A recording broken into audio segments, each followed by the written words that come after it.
In the last years, unmanned aerial vehicles, also called drones, as you see, become a very powerful tool for land surveys with respect to conventional and very expensive airborne and satellite missions, for example.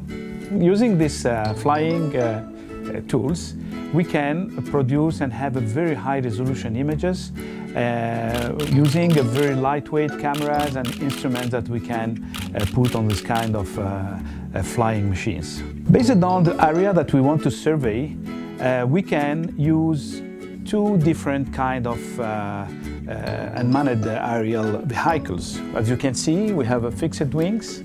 It's like an airborne, and we can use a multi-copter, what we call usually a drone. These wandering tools can carry as a payload a different kind of instrument. We can have cameras, and we can have also laser scanners. We can have thermal cameras, infrared cameras like this guy you see here. It's very light and can be carried out with this kind of flying machines to measure some parameters where the human being cannot go.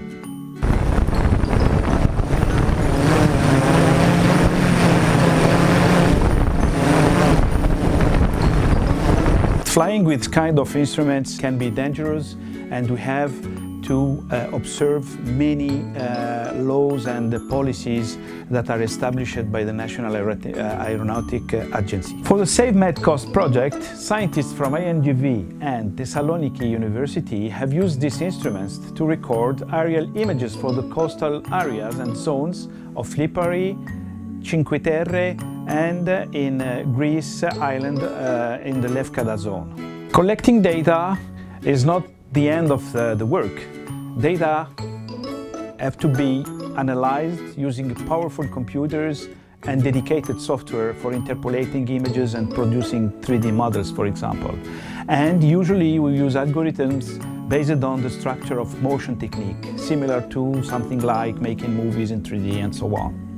We can create 3D images and 3D models and real 3D scenes.